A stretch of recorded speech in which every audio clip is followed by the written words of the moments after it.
په ایران کې د جګړې دوام. تازه په ایران کې تېره شپه د چارواکو په خبره څو ترهګریز بریدونو کې لږ تر لږه 15 پولیس افسران وژل شوي او 10 نور ټپیان شوي دي.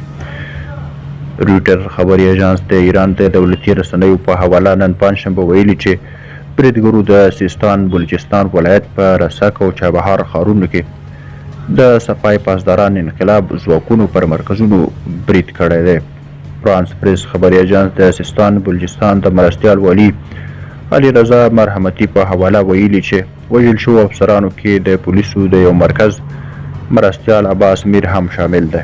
ایراني چارواکو ویلي لږ تر لږه 8 تنه بریدګر هم چې غوښتلي د پولیسو مرکز ونیسي په ځوابي ډزو کې وژل شوي دي.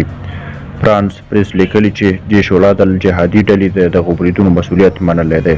دا بریدونه 2 ورځې وروسته تر دې کېږي چې د ایران د صفای پاسدارانو وګړي د سوریې په مرکز دمشق کې د اسرائیلو په هوایي برید کې ووژل شول. درنو لیدونکو له ملتیا مو مننه ښه وخت ښې شوې.